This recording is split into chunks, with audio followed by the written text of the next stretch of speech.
Bismillah, Assalamualaikum warahmatullahi wabarakatuh. Alhamdulillahirrabbilalamin. Nahmadu wa nasta'inuhu wa nastaghfiruh. Wa na'udzu billahi min syururi anfusina wa min sayyiati a'malina. Rabbi shrah li sadri wa yassir li amri wa hlul 'uqdatam min lisani yafqahu qawli. Alhamdulillah kawan-kawan, semoga Allah turunkan banyak berkah malam hari ini. Kita sharing bareng-bareng tentang menemukan kebahagiaan spiritual. Sebenarnya bahagia itu emang adalah dimensi spiritual ya, dimensi emosi. Nah, gimana sih kita itu kadang perempuan selama ini pengen hidup bahagia, kadang mencari itu kesana kesini gitu, bener nggak? Banyak dari kita kadang berpikir saat perempuan pengen bahagia, bahagianya itu harus me time. Nah, me time ini pun atau bahagia ini pun akhirnya didefinisikan oleh banyak orang saat ini dengan banyak persepsi. Jadi dengan kita sekarang itu banyak sosmed yang beredar, kita main sosmed, kadang tanpa sadar standar apa ya, standar ekspektasi kita atau standar-standar kebahagiaan kita tuh jadi kayak berubah gitu ya. Jadi tidak simple kalau bilang. Jadi kalau dulu tuh semisal karena dulu itu zamannya tidak ada sosmed gitu ya. Orang itu di rumah tenang, ngeliatin anak sehat gitu. Terus kemudian ke sawah kayak gitu udah cukup gitu. Tapi sekarang dengan kita yang zaman modern kayak gini, terus kita buka-buka sosmed, kadang banyak banget definisi bahagia yang didefinisikan oleh banyak orang.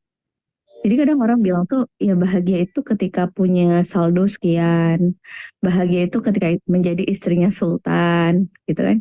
Bahagia itu ketika bisa me time dan me time itu pun dipersepsikan, dibuat persepsi dengan banyak banyak sudut pandang. Ada yang bilang me time itu harus ke salon, me time itu harus ngabisin apa harus belanja, me time itu adalah punya waktu untuk memanjakan dirinya dan lain sebagainya. Dan itu akhirnya ngebuat tanpa sadar sedikit banyak kalau kita nggak punya filter kawan-kawan, sedikit banyak jadi ngebuat kita itu punya persepsi yang seperti itu. Benar nggak? Yang awalnya kadang hidup tenang-tenang saja, tapi setelah banyak masukan dari sosmed, ngelihat quotes-quotes orang, ngelihat apa kehidupan layar kaca yang orang tampilkan, itu jadi kayak kadang nggak sedikit, jadi orang tuh geser. Jadi yang awalnya kita merasa cukup, jadi ngerasa nggak cukup. Yang awalnya kita merasa tenang, jadi nggak tenang. Yang awalnya kita nggak overthinking, jadi overthinking gitu. Bener nggak? Dengan adanya informasi-informasi seperti kayak kalau bahasa sekarang tuh badai informasi ya. Kan banyak banget tuh sekarang kayak orang itu mengkalkulasi misal oh biaya hidup nanti anak sekian puluh tahun lagi itu akan sekian dengan kenaikan sekian sekian sekian. Nah itu yang awalnya kita nggak ada masalah, yang awalnya kita belum kepikiran sampai situ, itu jadi langsung kayak anxiety, cemas, langsung mikir kayak oh iya ya nanti anak saya bagaimana, nanti biaya pendidikannya bagaimana, sedangkan kehidupan saya saat ini begini begitu. Awalnya kita yang tenang-tenang saja, yang yakin bahwa ya nanti Allah akan ngasih jalannya. Nah itu jadi akhirnya geser. Dan ini kalau saya bilang ini ngeri-ngeri sedap sih gitu. Ngeri-ngeri sedap tuh artinya adalah kita juga bisa geser keimanan kita. Maka seringkali kalau saya sampaikan di kelas-kelas kelas-kelas healing itu kita perlu berlatih untuk memilih mana hal-hal di sosmed itu yang perlu kita lihat. Lihat itu artinya ya kita perlu kasih attention. Attention itu perhatian atau ya udah sekadar kita lihat kemudian let it go gitu. Sudah selesai, nggak perlu kita bawa ke dalam kehidupan hati suasana kita gitu. Terus nggak perlu kita overthinking juga kehidupan orang. Dan sekarang lagi happening juga sesuatu yang lagi viral ya. Nggak tahu nih Mama tahu nggak nih? Em,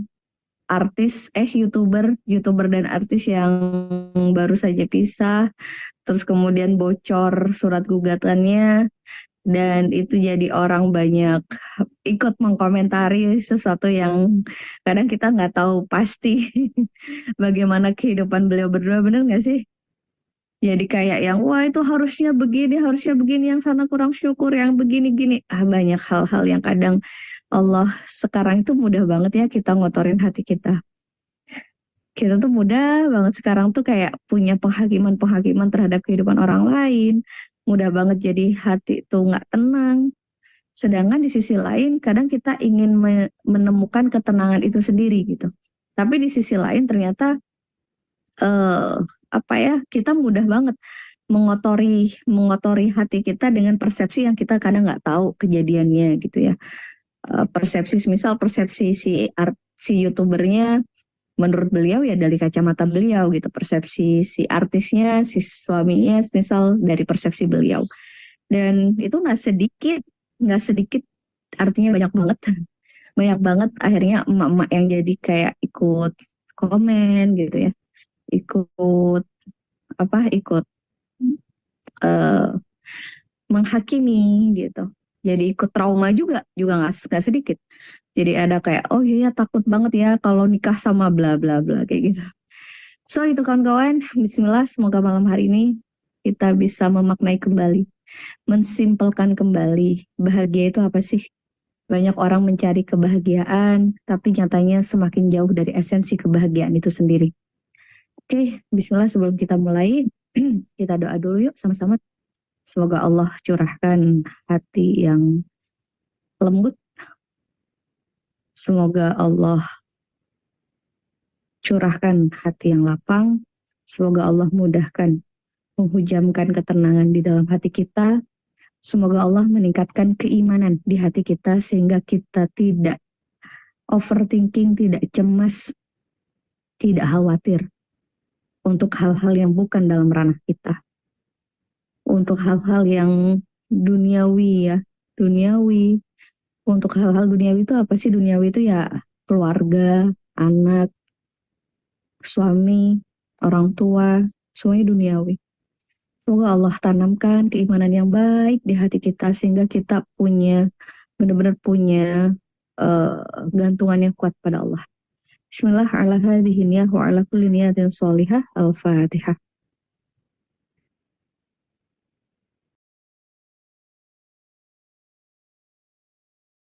Bismillahirrahmanirrahim.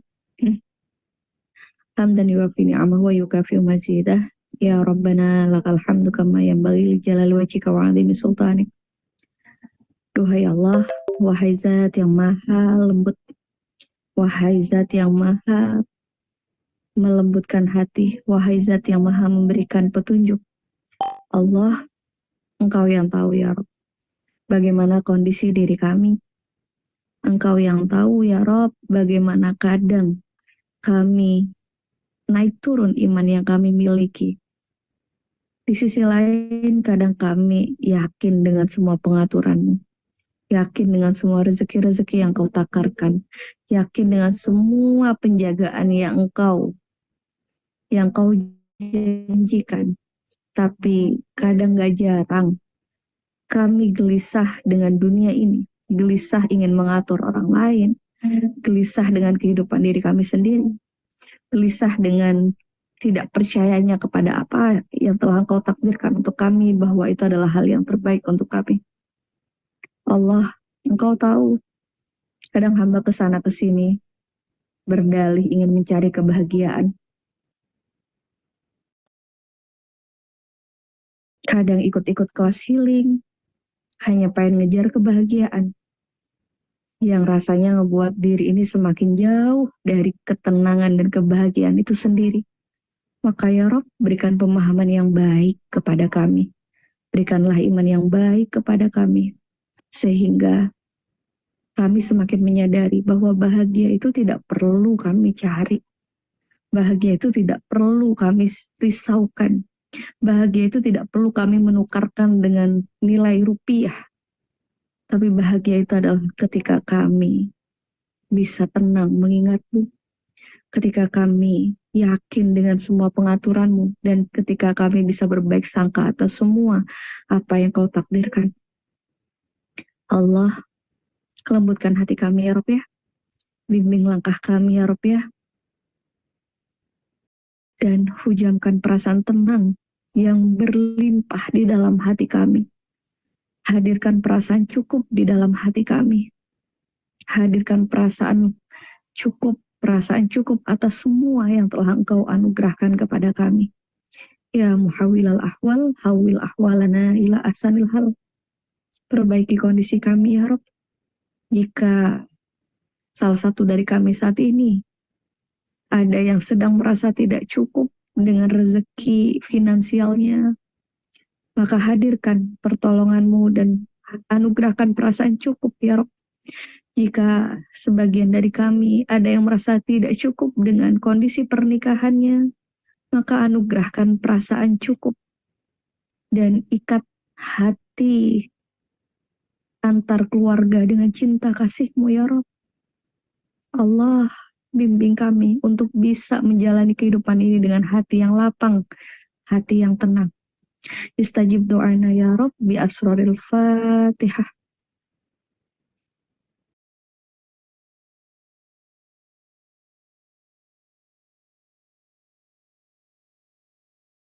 Kawan-kawan,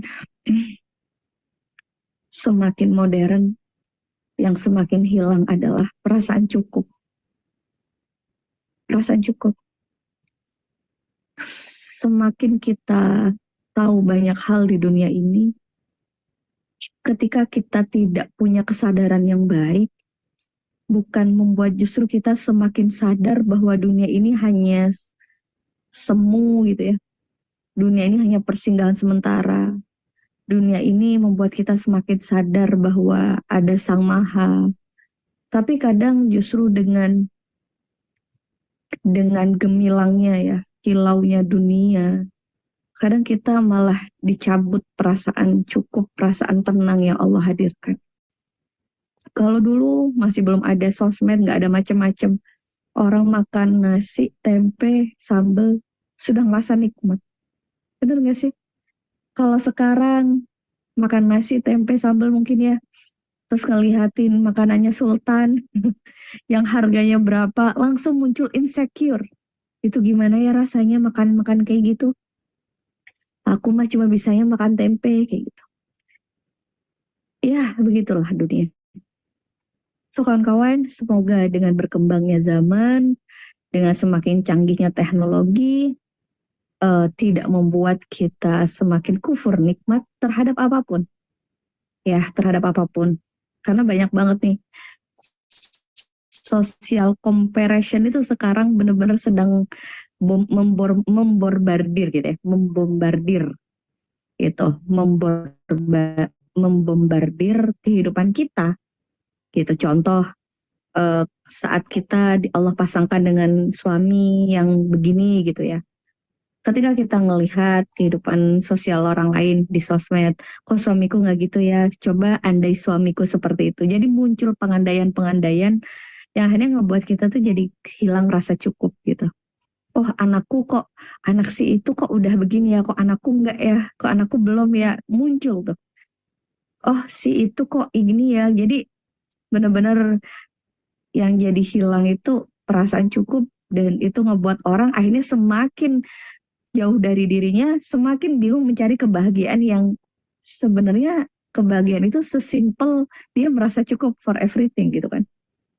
So bismillah, di kelas 7 perempuan ini adalah sebuah rangkaian kelas yang sama-sama kita berlatih menjadi perempuan yang berdaya dari berbagai aspek. Ada banyak pemateri kawan-kawan, saya sangat merekomendasikan untuk kawan-kawan ikut, apalagi teman-teman yang kemarin sudah beberapa pulih ya. Ada kalau di kita tuh juga ada kelas ruang pulih perempuan, komunitas ruang pulih perempuan. Buat teman-teman yang kemarin sudah jauh lebih baik kondisinya ataupun yang masih struggle, yuk saya mengajak buat teman-teman untuk move up. Artinya udah mulai geser nih, memperbaiki diri dari berbagai aspek. Ya, bismillah, boleh dibuka slide-nya. Oke. Masing-masing orang itu punya definisi bahagia yang berbeda-beda ya. Kadang kita mudah mendefinisikan bahagia itu dengan menggantungkan bahagia itu kepada sesuatu hal yang lain. Jadi seringkali kita itu mensyaratkan untuk bahagia itu dengan gantungan atau variabel-variabel lain. Contoh, saya tuh akan bahagia kalau melihat kondisinya begini begitu teh. Saya tuh akan bahagia di saat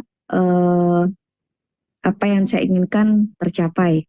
Saya tuh bahagia kalau kita nih lagi punya dream, punya keinginan, punya sebuah apa ya, ambisi.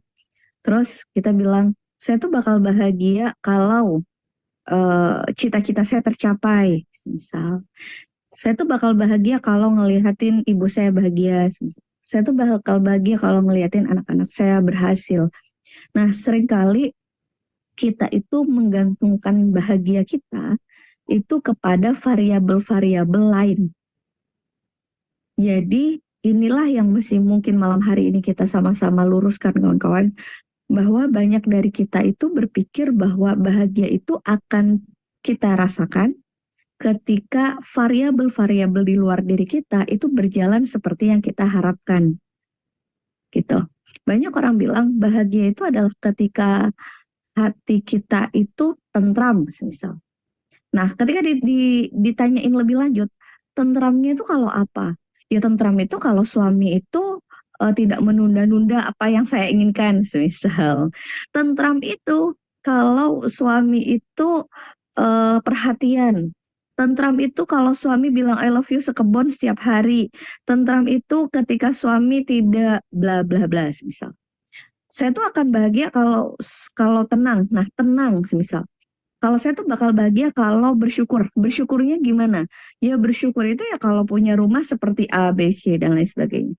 Jadi seringkali kadang ketika kita pun mendefinisikan bahagia dengan sesuatu yang umum gitu ya, global, seperti bahagia itu tenang, bahagia itu lapang, misal.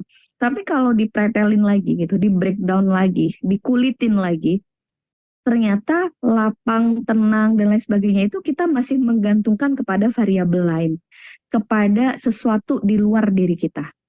Nah, ini yang mungkin apa ya, perlu kita sama-sama saling ingetin bahwa ternyata bahagia itu nggak akan kita rasain kalau terus-terusan kita berpikir bahwa bahagia itu adalah kondisi dari luar menuju dalam, gitu. Jadi banyak orang itu berpikir karena izin ya kawan-kawan ya, karena saya memang bergeraknya di dunia healing, kayak pulih itu adalah ketika orang di luar diri kita berubah. Bahagia itu adalah ketika orang-orang yang ada di sekitar kita atau suatu keadaan itu seperti maunya kita. Jadi selama ini kita tuh sering mengasumsikan bahwa kita tuh bakal tenang, bakal lapang ketika kondisi di luar itu ngikut seperti kondisi di dalam. Gitu. Nah, ini yang kurang tepat. Padahal bahagia itu adalah muncul dari dalam keluar, bukan dari luar ke dalam. Beda ya. Jadi kalau dari luar ke dalam, itu mau sampai kapanpun, kita akan sulit menemukan itu. Begitupun konsep healing. Kalau healing berpikirnya dari luar ke dalam, orang berubah dulu baru kita pulih. Orang sesuai dulu, minta maaf dulu baru kita pulih, baru kita memaafin, maka sampai kapanpun sulit. Tapi kalau dari dalam keluar itu baru oke gitu ya, gitu kan kawan. Nah, bahagia itu sendiri apa sih? Bahagia itu adalah suatu emosi ya, suatu perasaan yang dia lebih long, lebih panjang rasanya. Jadi emosi itu ada beberapa emosi positif ya, itu ada beberapa yang mirip. Ada beberapa yang mirip. Yang pertama ada gembira, yang kedua ada gembira, kemudian ada senang, kemudian ada bahagia. Nah, gembira itu apa? Gembira itu adalah perasaan suka yang diekspresikan. Dan biasanya gembira itu at the moment, hanya terjadi pada saat itu. Jadi kalau kita lagi apa ya, lapar misal, terus tiba-tiba Allah kirimkan kita sebuah makanan yang kita pengen, lalu kita excited dengan itu, nah itu adalah ekspresi gembira, gitu sih, itu kawan-kawan ya, itu gembira. Jadi dia perasaan suka yang diekspresikan dan terjadi hanya pada saat itu. Nah kemudian keesokan harinya, semisal ada sesuatu yang menyenangkan hati kita, itu udah state-nya bukan lagi gembira, tapi senang. Senang itu perasaan suka yang di dalam hati, yang masih kita bisa rasain nyamannya gitu ya. eh Apa ya, enaknya gitu, masih kerasa nyaman, tapi dia hanya bertahan 2 sampai 3 bulan aja. Jadi contoh nih, orang lagi suka banget sama nasi goreng gitu ya. Terus dia makan terus nasi goreng sehari 3 kali berturut-turut selama 3 bulan. Pertanyaan saya, kira-kira di bulan keempat, dia masih seneng nggak dengan nasi goreng? Kemungkinan udah enak gitu ya. Udah karena dikasih makan nasi goreng terus, ya kemungkinan besar, semisal tidak diganti variasi, ya dia akan bosen. Nah itulah sifat dunia. Dunia itu kayak gitu. Nah, selama ini variabel-variabel di luar diri kita, kita bilang bahagia itu sebenarnya bukan bahagia, tapi itu adalah kesenangan-kesenangan. Contoh, Anda punya tas seharga rumah semisal. Terus kemudian sebulan 2 bulan itu masih senang gitu, senang makainya, senang rawatnya. Tapi ketika sudah 3 tahun berlalu, 4 tahun berlalu, ya udah biasa aja. Nah itu artinya adalah senang. Dia ada kondisi di mana akan ada titik jenuh. Itu adalah kondisi dunia. Memang dunia tuh kayak gitu kan, Pak. Misal Anda nih pengen pengen ngerasain hidup gimana sih di hotel semisal. Lalu Anda stay di hotel selama 6 bulan full dengan makanan menu hotel yang seperti kita tahu ya, biasanya menu-menu western semisal, menu-menu kayak gitu. Terus 6 bulan full Anda nggak kemana-mana tapi di hotel. Pasti akan ada titik di mana 2 bulan, 2 bulan setengah atau nggak sampai 2 bulan itu juga kayak bosen dengan menu makanan yang kayak gini. Begitu begitu kembali, semisal kita pulang ke rumah terus kita bikin tempe penyet, itu rasanya jauh lebih nikmat daripada menu di hotel. Tapi ketika di rumah makan makan tempe itu ngerasa kayak, aduh bosen banget ya, pengen ngerasain menu-menu hotel gitu, bintang 5. Nah itu artinya adalah kesenangan-kesenangan semu yang dia ada batasnya gitu. Gitu kan. Artinya dunia ini ketika kita terus-menerus ada di satu titik, maka kita akan tetap menemui sesuatu situasi, suatu kondisi yang kita akhirnya bosan dengan itu. Contoh nih, buat kawan-kawan yang LDM-an, yang nikah tapi nggak bareng, jarak jauh. Pasti akan berpikir bahwa kayak bahagia banget ya, gitu ya. Bukan bahagia, sebenarnya seneng. Kayaknya bahagia ya kalau tinggal bareng sama suami, misal.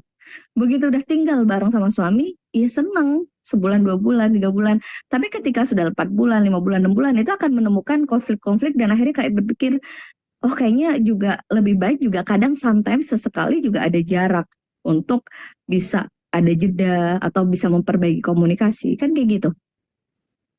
Gitu ya. Jadi semisal nih,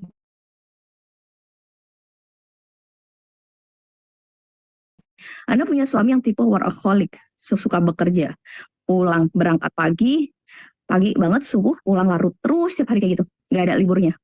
Pasti Anda akan bilang bahagia itu adalah ketika suami nggak kerja, gitu kan? Bener nggak? Nah begitu sama Allah, tiba-tiba dikasih kondisi yang berbalik gitu ya. Suami Anda tiba-tiba nggak keluar, nemenin Anda terus-terusan bersama 24 jam, selama 6 bulan berturut-turut, kemana-mana berdua. Kira-kira Anda akan masih bilang bahwa bahagia itu adalah suami yang tidak bekerja? Coba direnungkan. Bosen banget gitu. Bahkan akan bilang sana deh, keluar sana sana nyari kerja apa gitu kan. Itu artinya adalah kesenangan-kesenangan semu yang mana ketika kita menggantungkan kesenangan itu, kesenangan ini bergantung dengan apa ya, dunia di luar diri kita. Itu artinya kawan-kawan yang bikin akan ada fase jenuh, fase bosen, fase pengen ganti yang lain, dan itulah dunia. Itulah dunia. Itulah dunia. Orang yang menurut dalam kacamata kita kayak, oh kehidupannya dia sultan, makannya begini. Begitu dia makan di pinggir warung, di warung pinggiran, itu ngerasa seneng banget. Kenapa? Ya jenuh juga dengan kehidupan yang seperti itu. Nah itulah dunia. Maka sekarang kita luruskan bahwa bahagia itu tidak terpaut aslinya dengan hal-hal variabel yang berbau duniawi. Kenapa? Karena bahagia itu letaknya di dalam diri, di dalam hati kita. Yang mana apa berarti bahagia, Bun? Bahagia itu perasaan tenang, tentram, perasaan feel enough, cukup, merasa berkelimpahan, merasakan nyaman tanpa terpengaruh dengan sesuatu kondisi di luar diri kita. Itu bahagia. Bahagia itu tidak terlalu kelihatan ekspresif, tapi terlihat dari bagaimana cara beliau merespon sesuatu itu dengan tenang. Orang yang bahagia bukan berarti tidak ada masalah. Banyak orang berpikir orang yang bahagia itu adalah orang yang bebas dari masalah, kehidupan berjalan seperti yang diinginkan, kehidupan cita-cita dia yang dia mau itu didapat. Bukan. Bahagia itu adalah ketika dia bisa merespon setiap masalah yang Allah hadir dengan perasaan tenang, tentram, dan yakin dengan kemahabaikan Allah. Dia punya iman yang kuat, dia punya iman yang bagus. Sekarang gini logikanya kawan-kawan. Para nabi gitu ya, para nabi itu semuanya punya masalah. Tidak ada kehidupan yang ideal buat siapapun di dunia ini, termasuk kekasih-kekasih Allah gitu. Kekasih-kekasih Allah ya, kayak Rasulullah itu juga menerima penolakan, kehidupan yang beliau kalau mau makan itu sering bertanya sama istrinya, ada nggak yang mau dimakan? Kalau besok nggak ada yang mau dimakan, beliau malam hari itu langsung niat puasa. Itu adalah kehidupan-kehidupan yang kalau dilihat dari kasat mata itu tidak membuat beliau bahagia. Tapi pertanyaan besarnya, apakah beliau bahagia? Iya, beliau bahagia. Meskipun kondisi di luar diri beliau itu tidak seperti yang dalam ekspektasi kita sebagai manusia. Berbalik arah, sebaliknya, dengan kehidupan Fir'aun. Fir'aun kalau secara kasat mata, itu sultan banget. Bukan hanya sekedar sultan, dia nggak pernah sakit loh. Even sakit gigi, Fir'aun itu di beberapa riwayat itu nggak pernah loh, kawan-kawan. Kehidupan berjalan seperti yang dia mau. Tapi apakah hatinya penuh dengan perasaan bahagia? Tidak. Dia kosong. Makanya kenapa dia orangnya kayak lebih temperamen, terus kemudian kayak gerusak-gerusu. Artinya adalah kebahagiaan itu adalah sesuatu yang ada di dalam batin kita yang dia tidak bergantung kepada variabel-variabel yang berbentuk duniawi. Dan gimana berarti tandanya orang bahagia? Dia merasa cukup for everything. Dia bukan berarti tidak ada masalah, tapi dia tenang menjalani setiap fase kehidupannya dengan baik. Dia lapang. Kalau ataupun dia sedih tapi tidak berlarut. Dia tidak risau dengan sesuatu yang bukan di luar jangkauan dirinya. Gitu. Dan banyak orang yang mencari definisi bahagia ini. Padahal udah jelas-jelas di Al-Quran Allah bilang, kalau mau nyari bahagia, kalau kita mau nyari tenang, nggak ada jalan lain selain memperbaiki kondisi dalam dada kita untuk akhirnya bisa merespon sesuatu di luar diri kita dari kacamata yang berbeda, dari sudut pandang yang berbeda. Udah banyak banget ayatnya itu kan. Salah satunya di surah Ar-Ra'd ya, ala bidzikrillah tatmainul qulub. Ingatlah kalau pengen tenang, pengen lapang, nggak ada jalan lain selain banyak-banyak ingat Allah. Banyak-banyak ingat Allah itu bukan hanya zikir di lisan. Bukan hanya bilang Allah, Allah, Allah, Allah, Allah, Alhamdulillah, Alhamdulillah, Alhamdulillah, Alhamdulillah. Bukan. Tapi banyak ingat itu artinya menyadari penuh bahwa segala sesuatu yang terjadi di dunia ini itu atas kendali Allah. Lihatin, semisal anak lagi rewel, itu langsung punya kesadaran yang baik bahwa ya Allah, kondisi rewel ini pun terjadi atas izin-Mu. Itu artinya zikir. Banyak dari kita tuh yang selama ini berpikir bahwa zikir itu adalah angka dari bacaan-bacaan yang kita lontarkan saja. Itu zikir juga. Kalau kita bilang Allah, Alhamdulillah, Alhamdulillah, itu zikir juga. Tapi ada yang lebih deep, lebih esensial daripada itu, yaitu zikir itu artinya mengingat. Mengingat itu adalah proses berpikir. Bukan hanya proses lip sync di sini. Jadi kalau kita membahas tentang fungsi otak gitu kawan-kawan ya, zikir, mengingat itu kan tidak di sini, benar nggak sih? Contoh nih, saya mengingat siapa Bunda Nia nih, ada Bunda Nia nih. Terus saya panggil terus Bunda Nia, Bunda Nia, Bunda Nia, Bunda Nia, tapi pikiran saya kemana-mana. Itu sama dengan mengingat nggak? Coba kita renungin bareng-bareng. Saya bilang Bunda Nia, Bunda Nia, Bunda Nia, Bunda Nia, Bunda Nia, Bunda Nia, Bunda Nia, tapi pikiran saya kemana-mana. Lalu saya bilang ke beliau, saya itu mengingat kamu terus loh. Tapi pikiran saya saat menyebutkan nama beliau, saya kemana-mana pikiran. Itu bukan zikir, tapi saya memanggil dengan sebutan di lisan itu benar. Benar nggak? Ya kan? Misal, saya bilang, saya ingat terus sama suami saya. Padahal pikiran saya kemana-mana ya. Tapi saya ngomong suami, suami, suami, suami, suami, suami. Padahal pikiran saya mikir, oke, terus itu jemuran belum saya ambil. Yang dikatakan mengingat itu yang mana? Proses kognitif kan, proses otak. Gitu kan? Kalau di lisan, ini kan bukan mengingat, bukan cuma sekedar mengingat, menyebut iya, tapi tidak mengingat, belum tentu mengingat. Nah, zikir, zikrullah, zikir itu tidak hanya di sini, tapi proses mengingat, ada fungsi, ada proses kognitif di situ, proses otak yang terlibat di situ. Salah satu contoh, banyak orang yang masih mengingat masa lalunya, dia tidak pernah ngomong di lisannya, tapi ingatannya jelas di sini, itu baru mengingat.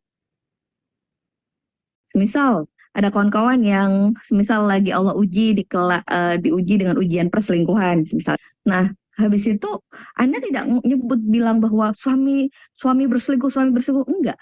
Tapi Anda merekam setiap mau makan, ingat tuh orang itu pernah berselingkuh. Itu artinya proses mengingat. Jadi zikrullah, zikir kepada Allah itu adalah ada proses kognitif, proses otak kita di situ. Maka ketika Allah bilang ala bidzikrillah tatmainnul qulub, kalau pengen hati yang tentram, hati yang tenang, nggak ada jalan lain.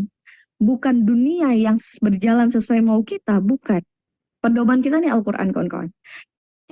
Jadi kalau kita mau hidup yang benar-benar nyaman, ya ikutin aturan-aturan yang ada di Al-Quran.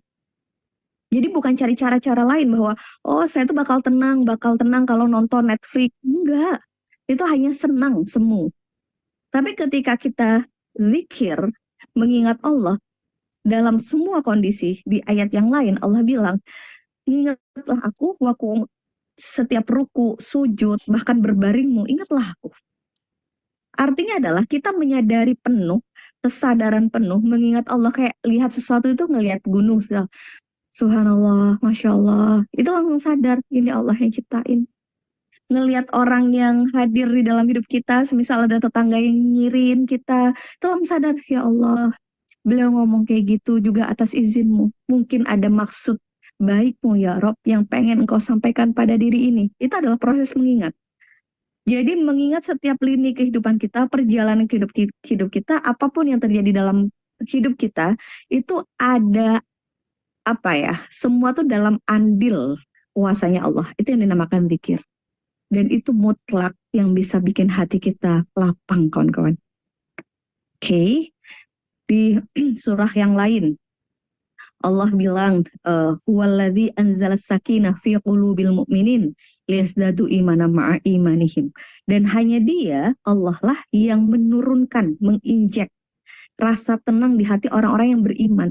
Beriman itu artinya orang-orang yang percaya penuh sama Allah gitu. Beriman itu iman, percaya sama iman itu dua hal yang berbeda. Kalau percaya itu masih percaya, bisa iya bisa enggak gitu. Tapi kalau iman itu udah mentok, udah paling mentok, dia udah benar-benar nggak punya buruk sangka sedikit pun, itu iman sebenarnya. Jadi beda sebenarnya. Porsi percaya sama iman itu lebih dalam iman sebenarnya, kawan-kawan. Nah, Allah bilang dan hanya Allah yang bisa ngasih ketenangan di hati orang-orang yang percaya sama Allah. Artinya adalah orang itu gelisah itu karena apa? Karena dia tidak percaya sama Allah. Orang itu kecewa, gelisah dalam hidupnya karena apa? Karena dia berpikir bahwa takdirnya itu bukan takdir terbaik. Banyak dari kita yang merasa sakit nggak pulih-pulih karena kita berpikir bahwa takdir kita itu adalah takdir yang salah. Tapi kalau kita percaya bahwa oh yang Allah kasih ini adalah yang terbaik buat saya, maka di situ kita akan tenang. Orang yang gelisah, OVT, overthinking, aduh nanti gimana ya anak-anakku kalau udah gede, nanti kalau aku meninggal gimana ya, siapa yang rawat. Itu artinya adalah dia nggak percaya pada pengaturan Allah bahwa Allah menjamin rezeki setiap siapapun yang bernafas. Meskipun itu adalah semua makhluknya Allah, Allah pasti jamin. Berarti artinya adalah kebahagiaan ini erat korelasinya dengan tingkat keimanan seseorang. Semakin orang itu, kalau bahasanya itu, Anda paham nggak? Bahasanya itu pasrah bongkok. Pasrah kayak orang lagi sholat, salah satu filosofi sholat ruku, itu adalah seperti hayawan yang menyerahkan kepalanya untuk terserah mau diapain. Yang benar-benar punya kepasrahan bahwa, oh orang itu nggak mungkin apa ya, maksudnya Allah tuh zat yang tidak mungkin menzalimi kita sedikit pun gitu. Sepasrah itu gitu loh. Seberserah itu, seyakin itu gitu. Jadi sama kayak gini, kalau kita nih bener-bener percaya sama orang tua kita bilang, ini minum apa gitu ya, kita nggak tahu itu apa, warnanya hitam misal, maka kita akan berbaik sangka, oh ini obatnya pasti baik gitu. Kenapa? Karena kita yakin bahwa beliau nggak bakal nyakitin kita.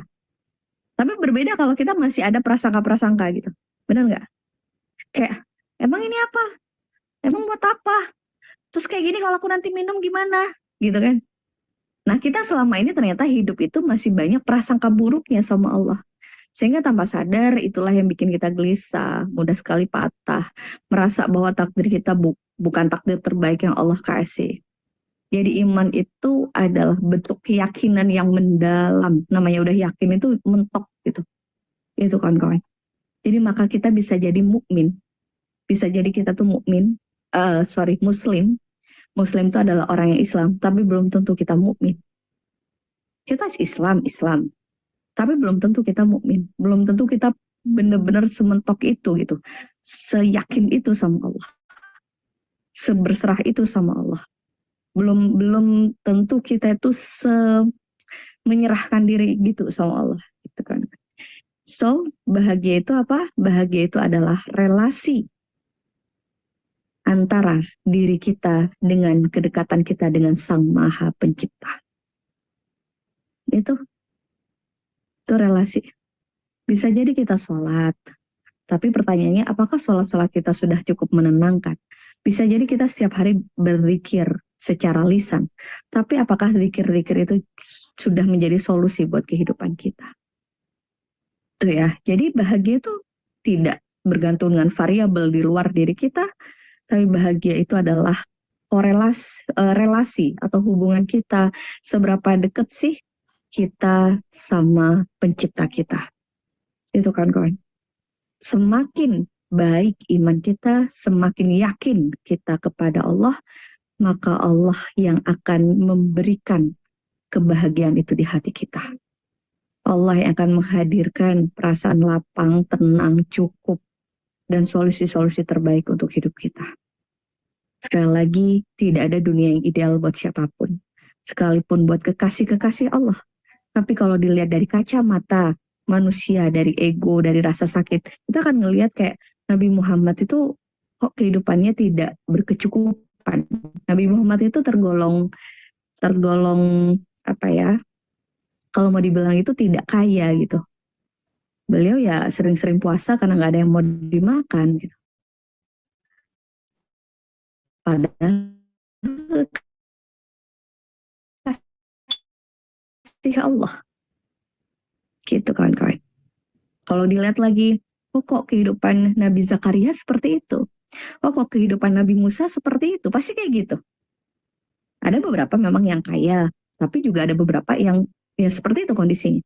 Artinya itu menunjukkan Allah mau ngasih tahu pada kita bahwa bahagia itu bukan variabel duniawi. Bahagia itu adalah ketentrapan di dalam hati. Yang mau dimanapun kita, kalau kita connect terus sama Allah, terhubung, tersambung, melibatin Allah, kita akan merasa cukup, merasa tenang. Karena kita sadar bahwa kita tinggal di dunia yang mana langit dan bumi dan sisi dunia ini adalah milik Allah. Tenang gak sih kalau udah kayak gitu? Misal ini analogi ya. misal saya tinggal di rumahnya Mami Welly. Saya sadar penuh bahwa Mami Welly itu baik, Mami Welly itu caring sama saya. Saya tinggal di dalam rumah beliau, kira-kira saya yakin nggak bahwa saya bakal dikasih makan setiap hari? Bahwa kebutuhan saya akan dicukupi, bahwa saya bisa tidur nyenyak di rumah beliau, yakin nggak? Percaya nggak bahwa Mami Well itu nggak mungkin menelantarkan saya gitu, dan saya udah kenal baik sama beliau, kita deket gitu. Iya, berarti saya tenang kan? Gitu nggak? Kenapa? Saya pikirnya, tenanglah selama 7 hari ini saya udah nginep di rumah Mami Welly misal. Udah nggak usah mikirin makan apa, insya Allah pasti dikasih lah sama Mami Welly. Gitu kan? Sekarang pertanyaannya, kita tinggal di dunia yang langit dan bumi dan isi dunia milik Allah. Apa yang bikin kita nggak tenang? Yang bikin nggak tenang, karena kita nggak sadar, karena kita nggak benar-benar menyadari bahwa semuanya dalam genggaman Allah. So itu kawan-kawan, itu definisi bahagia, kita lurusin sama-sama yuk, biar kita nggak perlu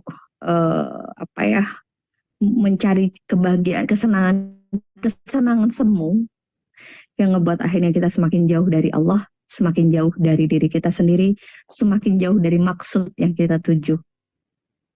Oke, boleh di next slide. Oke, dan ada di dalam diri ini dimensi diri.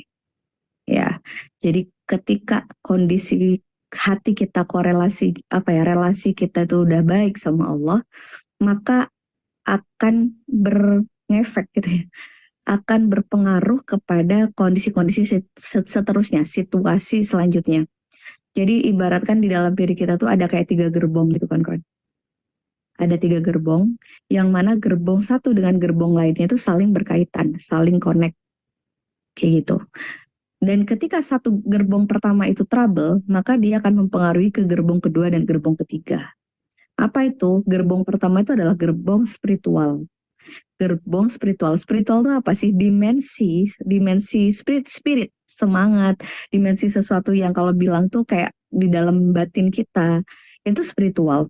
Yang mana di gerbong pertama di dalam diri kita itu adalah gerbong spiritual, yang ketika kita dekat sama Rob kita, sama Allah, kita terkoneksi dengan baik sama Allah, maka Allah akan kasih ketenangan, dan ketika kita tenang, Allah akan kasih pertolongan-pertolongannya, dan ketika kita tenang juga, secara fisik kita akan jauh lebih sehat. Itu korelasinya. Dan terjadi pun sebaliknya. Ketika kita jauh dari Allah, ketika kita menyandarkan kesenangan-kesenangan itu dengan bahasa kebahagiaan yang ternyata kurang tepat, nah maka disitulah biasanya muncul masalah-masalah selanjutnya. Orang itu sama Allah dikasih gelisah, dikasih galau, dikasih nggak nyaman, artinya kurang tenang. Itu sebenarnya adalah kode dari batinnya bahwa dia sedang menjauh dari Robnya. Dia sedang tidak zikrullah. Dia sedang tidak percaya kepada pengaturan Allah. Nah, ketika kita lagi jauh nih dari gerbong spiritual kita jauh dari Allah, sholat kita sekedar gitu ya. Sholat kita sekedar menggugurkan kewajiban, kita ngaji, mungkin kita zikir, tapi semuanya sekedar di lisan, tidak kita maknai sungguh-sungguh, kita tidak imani sungguh-sungguh. Akhirnya itu akan Allah kasih kode di gerbong emosional. Jadi gerbong kedua tuh udah mulai galau. Pokoknya ciri-cirinya kalau udah galau, risau, gampang patah hati, gampang kecewa, itu adalah indikator. Indikator adalah tanda yang Allah kasih bahwa kita sedang jauh dari Rob. Itu aja pegang kan. Nah, kalau di gerbong emosi ini kita nggak segera balik lagi ke gerbong spiritual dan membenahi kualitas spiritualitas kita, maka Allah akan ngasih tanda ketiga. Jadi kalau udah disenggol terus, udah semakin galau, kita nggak cepat balik ke Allah, kita nggak cepat balik untuk menyelami diri, untuk muhasabah ya, refleksi diri, untuk membenahi lagi, maka Allah akan kasih colekan itu di gerbong ketiga. Gerbong ketiga tuh gerbong apa? Gerbong fisik.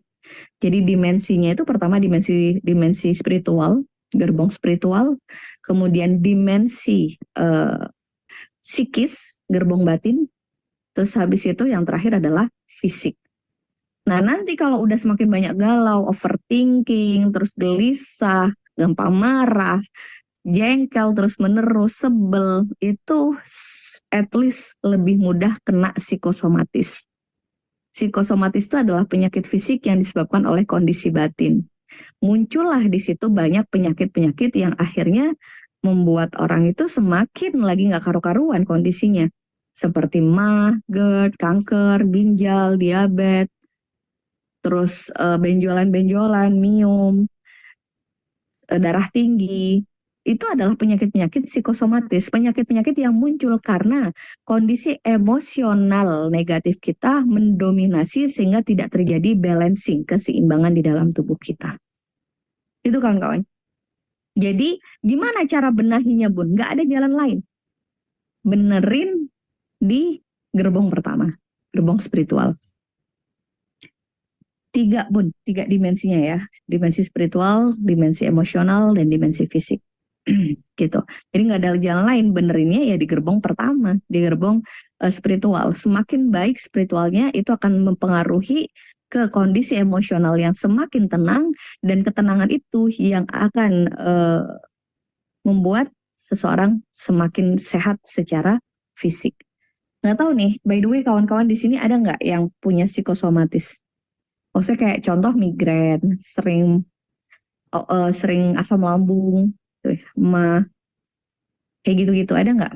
Terus asam urat, kolesterol, itu adalah penyakit-penyakit. Ada. Oke.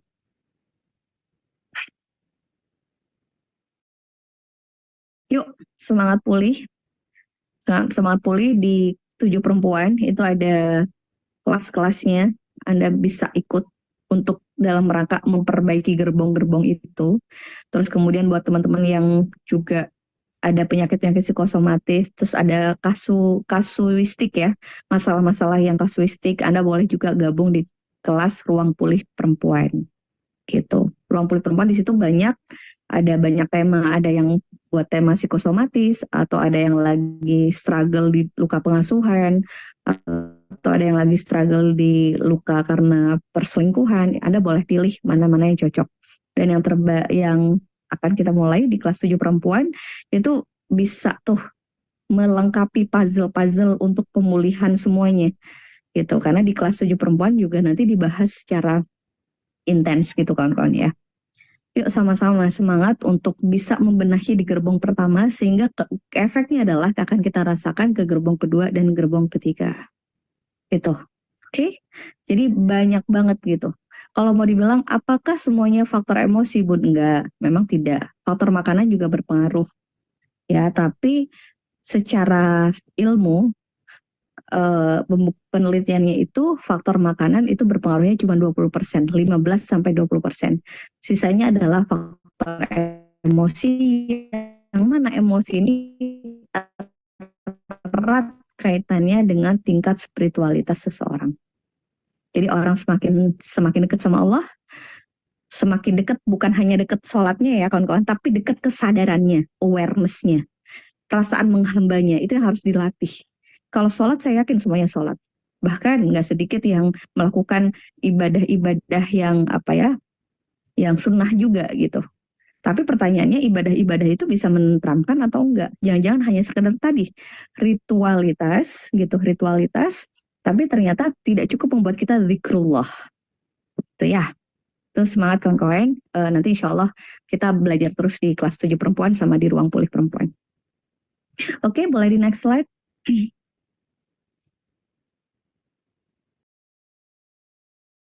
Oke, dan banyak orang ini yang berpikir bahwa pulih dan bahagia itu adalah tanggung jawab orang lain gitu.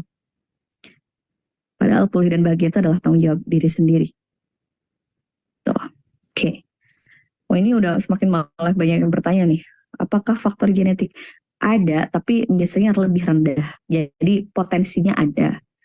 Sudah ada banyak banget klien kayak diabetes gitu ya, gula darah. Gula darah itu landasannya adalah ketika dia ingin mengontrol sesuatu, ketika dia banyak pikiran, itu kadar gulanya akan meninggi, akan tinggi. Orang yang punya genetika itu lebih cepat gitu karena dasarnya sudah ada. Tapi banyak juga klien saya orang yang genetikanya punya diabetes tapi beliau menerapkan pola-pola sehat secara mental dan pola hidup sehat juga itu stabil gula darahnya. Tapi ketika banyak pikiran tuh bisa langsung tinggi gitu. Jadi emang kondisi pikiran itu mempengaruhi kondisi emosional ya. Maka kalau teman-teman banyak-banyak marah itu kan sebenarnya bukan tambah sehat, ya nggak sih? Ya nggak?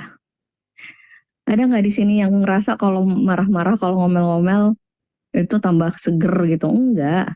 Rasanya capek. Asalnya capek dan tambah ngedrop juga sebenarnya ke fisik. Akhirnya kayak ngerasa jadi capek banget kayak gitu. Iya, capek. Tapi kadang kita hobi banget marah-marah gitu. Berpikir bahwa dengan marah kita akan merubah orang lain. Padahal enggak juga kan. Marah kita ternyata tidak merubah orang lain. So nanti kalian belajar bareng-bareng gimana sih caranya biar kita melibatkan Allah, biar kita nggak terlalu banyak ngeluarin energi. Kalau bahasanya itu adalah kita effortless menjalani kehidupan ini, tapi kita eh, apa ya kondisi batinnya yang dikuatin, tapi secara fisik itu effortless gitu. Dan itu udah banyak banget yang membuktikan kalau teman-teman di tujuh perempuan, di ruang pulih perempuan, yang mana akhirnya ada di titik effortless gitu. Effortless tuh ya ngomong aja kayak, ayo deh kayak gini ya nak. Nah itu diikutin. Tapi kondisi di sini ya benerin dulu. Kondisi spiritualnya yang dibenerin dulu. Itu kan kawan ya. Dan satu yang harus kita sadarin bahwa bahagia kita, pulih kita itu adalah tanggung jawab pribadi. Bukan tanggung jawab orang lain. Jadi sekali lagi kita sadarin bareng-bareng bahwa bahagia dan pulih itu bukan karena kondisi eksternal di luar diri kita. Tapi bahagia dan pulih itu adalah tanggung jawab kita. Jadi bagaimana kita bahagia itu menjadi tanggung jawab kita kawan-kawan. Bukan tanggung jawab orang lain. Karena banyak orang yang akhirnya susah pulih, nggak pulih-pulih karena berpikirnya adalah orang lain yang harus berubah. Dan itu jadi apa ya sulit banget malah ketika kita berpikir bahwa orang lain dulu berubah baru saya pulih dan itu jadi kayak semakin semakin nihil gitu. Tapi yang benar adalah kita mengambil tanggung jawab itu, kita pulihin diri kita berlatih kuatin spiritualitas kita sehingga Allah hadirkan kedamaian, ketenangan, lalu kita akan memberikan respon yang berbeda kepada orang lain dan biasanya dengan kondisi seperti ini orang lain yang nanti akan Allah rubah gitu tanpa kita ngotot lagi. Itu ya. Oke, boleh di next slide. Dan insya Allah semoga dengan ketika seperti ini, nah kita bakal menjadi perempuan yang mudah lapang dada. Tuh, jadi perempuan yang lapang dada itu apa, Bun? Bukan perempuan yang tidak pernah merasakan sedih. Perempuan yang berlapang dada itu adalah perempuan yang ridho, yang menerima dengan semua takdir yang udah Allah kasih kepada dia. Perempuan yang sadar bahwa yang memberikan masalah itu mencintai dirinya. Perempuan yang sadar bahwa air mata itu bukan sebuah apa ya, air mata yang kita keluarkan itu bukan sebuah tanda bahwa kita harus meratapi kehidupan ini gitu. Kalau kita ngelihat kisah-kisahnya Sayyidah Maryam, kawan-kawan, bagaimana beliau itu diuji dengan ujian keimanan yang Masya Allah ya, yang Subhanallah, luar biasa gitu. Beliau perempuan yang maksumah, terjaga, yang taat, Allah kasih dengan cerita hidup yang seperti itu, sehingga beliau dikucilkan, diusir dari desanya, dan lain sebagainya. Tapi beliau punya keimanan yang baik kepada Allah. Beliau tidak lantas marah-marah sama Allah, tidak lantas lepas dari apa ya, dari ajaran-ajaran, dari aturan yang Allah buat gitu. Justru kondisi-kondisi sulit itu membuat beliau semakin bergantung kuat sama Allah. Bahkan ada salah satu itu ya, salah satu cerita itu di Al-Quran, di tafsirnya itu ketika Sayyidah Maryam sama Allah diminta untuk kembali ke kampungnya lagi bawa Nabi Isa itu. Di situ ada kekhawatiran tuh normal, namanya kita manusia gitu. Artinya adalah ketika kita punya rasa khawatir, itu artinya kita sadar bahwa kita tuh makhluk gitu. Lalu, tapi ketika kita ingat bahwa kita punya Khalik, punya Allah, punya Sang Pencipta yang maha segalanya, kekhawatiran itu bisa kita tenangkan. Ya kayak Sayyidah Maryam, waktu sama Allah diminta, udah Maryam ketika udah melahirkan, sana balik ke desamu gitu.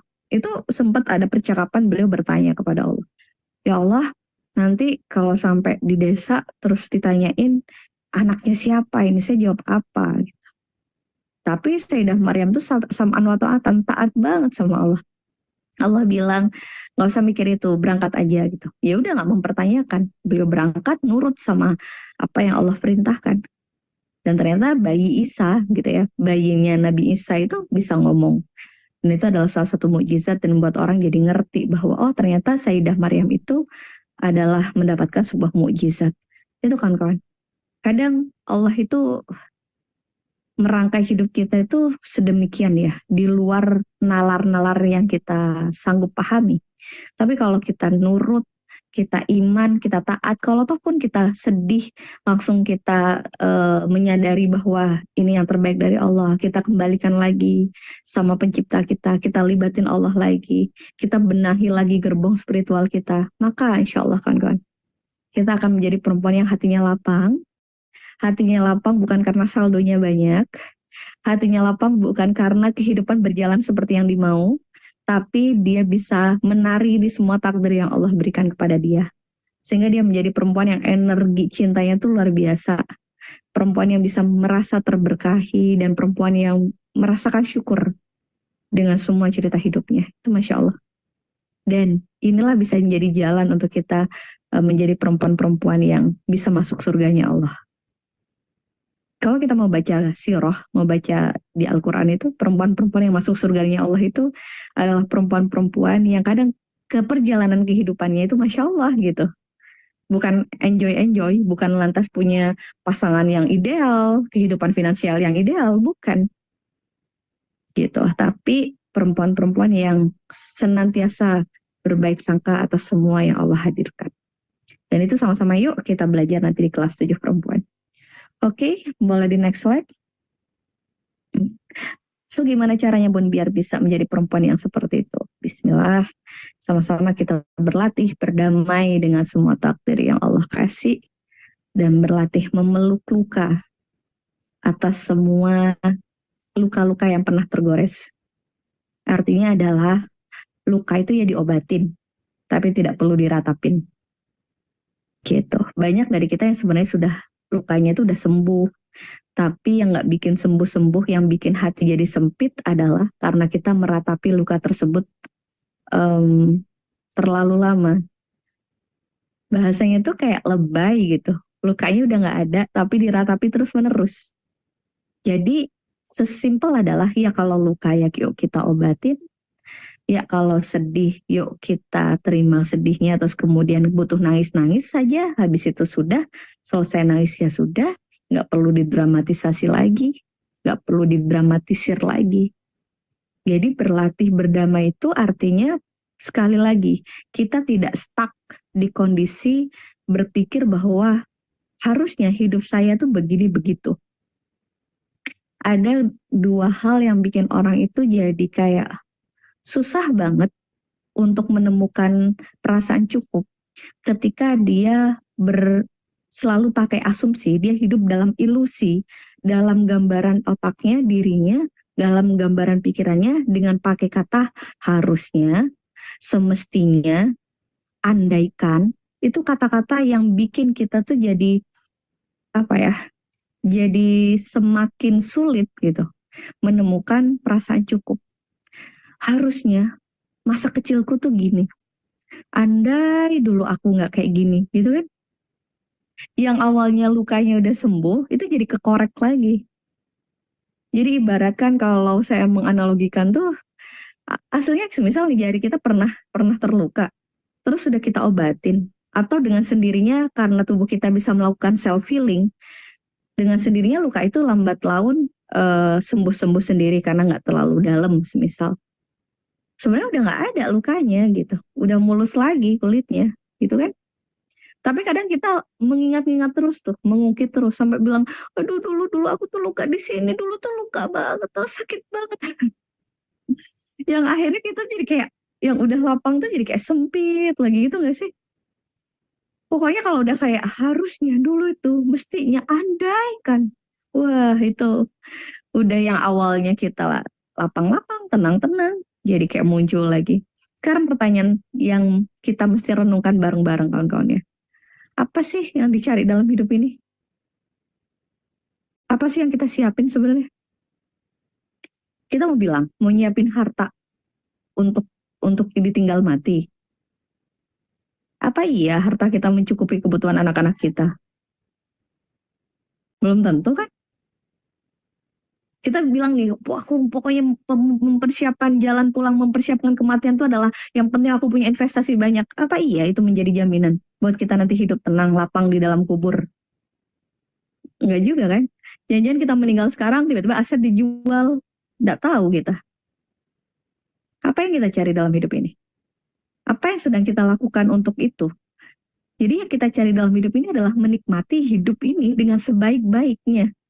Benar-benar sadar bahwa kita sama Allah dikasih anugerah hidup, lalu kita sambil lalu mempersiapkan jalan pulang, jalan kematian kita. Dengan cara apa? Dengan cara kita nanti kalau dipanggil Allah, kita pulang dalam keadaan tenang, dalam keadaan lapang. Udah nggak ada komplain-komplain. Kita tuh kayak mau ngomong bilang makasih ya Rob, udah dikasih kesempatan hidup dan itu nikmat banget. Makasih Rob, pulang kan kayak gitu. Urusan nanti kalau kita meninggal bagaimana itu kan urusan Allah udah. Bukan ranah kita. Emang iya kalau kita meninggal kita masih gentayangan mau ngurusin anak itu udah bayar SPP apa enggak? Kan enggak juga kawan-kawan. Tapi kadang kita seringkali apa ya, ada di ranah yang itu bukan ranah kita gitu. Yang itu akhirnya kayak sempit-sempit sendiri hatinya. Sebenarnya makan bisa dinikmati, kehidupan hari ini terasa indah itu jadi nggak indah gitu. Padahal kita nggak tahu kita kembali ke Allah kapan. Maka sering saya sampaikan kalau di kelas healing itu, kalau kita mau pulih, kalau kita benar-benar merilis emosi-emosi negatif kita, itu bukan karena kita pengen kehidupan tuh berjalan seperti yang kita mau. Tapi karena kita pengen pulang kembali ke Allah nanti meninggal, kita dalam keadaan bersih, hatinya dalam keadaan lapang, dan dalam keadaan ridho. Kenapa? Kita semua pengen cari dapat ridhonya Allah. Dan kata Allah, ridhoku jatuh kepada hambaku yang ridho kepada semua takdir yang aku kasih. Jadi Allah bilang tuh, ridhonya Allah akan jatuh kepada hamba-hambanya yang ridho juga kepada semua takdir yang Allah kasih. Jadi itu saling berkaitan kawan-kawan. Jadi kalau kita pengen dapat ridhonya Allah, ya kita mesti ridho juga dengan semua cerita hidup yang udah Allah kasih. Dan sebenarnya hidup itu nikmat, bener gak sih? Banyak nggak contoh? Yuk coba kita renungkan sebelum kita selesaikan Zoom malam hari ini. Kalau kita mau lihat dari kacamata syukur, menikmati indahnya hidup. Sebenarnya hari ini sampai malam ini jam 21.13. Nikmat nggak sih? Banyak kenikmatan nggak sih yang Allah kasih? Banyak nggak? Banyak nggak sebenarnya hal-hal yang bisa kita syukuri seharian ini? Banyak banget. Masih hidup, masih sehat, bisa bernafas, bisa senyum, bisa melihat, bisa mendengar, banyak nggak? Tapi kalau kita pakai seandainya, hari ini aku itu shopping, dan uangnya itu ditransfer sama suami senilai gini, bisa nggak kita menikmati hidup kita ini? Seandainya aku hari ini lagi berlibur, tapi yang terjadi adalah aku di rumah saja, nggak bisa nikmatin. Jadi, yang bikin kita nggak lapang-lapang itu adalah karena kita hidup dengan kata semestinya, seharusnya, dan seandainya. Yuk, bismillah kawan-kawan. Kita berlatih menikmati hidup, benar-benar menikmati hidup. Karena dapat anugerah hidup itu adalah sebuah anugerah dari Allah. Masa iya kita hidup tapi nggak nikmatin hidup? Itu ya. Oke, boleh di next slide. Jadi insya Allah saat kita udah bisa menikmati hidup, insya Allah kita akan mudah berdamai dengan semua takdir yang Allah kasih. Oke, ya itu slide terakhir. Terima kasih kawan-kawan. Semoga Allah ridha dengan semuanya. Dan semoga kita bisa menerima kenyataan hidup seapa adanya tanpa embel-embel harusnya. Itu Masya Allah loh, kalau kita menikmati hidup itu melihat dari sisi yang lain, itu sweet banget loh. Jadi kalau dulunya pakai ekspektasi harusnya suami itu membantu istri gitu ya. Tapi ternyata sekarang setelah menikmati hidup, suami nanya gini aja, mau mandi air hangat nggak? Aku siapin. Itu tuh udah langsung ngerasa disayang. Dan saat kita ngerasa kayak, suamiku ternyata perhatian ya. Dan ketika kita merasa kayak gitu, merasa blessing, terberkahi, merasa bersyukur atas itu, maka janji Allah. Allah akan la in syakartum la azidannakum. Allah akan limpahkan lebih banyak kebaikan lagi. Gitu kawan-kawan. Jadi sebenarnya bukan sedikit nikmat yang Allah kasih, tapi syukur kita yang setipis tisu. Kufur kita yang terlalu banyak karena kita hidup dalam ilusi, dalam angan-angannya. Makanya yuk sama-sama kawan-kawan kita hidup di era yang semua serba bisa diakses, era sosmed yang semua orang bisa bisa menampilkan apapun di dalam etalase sosmednya. Kita pilah dan pilih. Gitu ya, kita melihat kehidupan ini bukan untuk comparison, bukan untuk membandingkan, tapi menikmati kehidupan ini.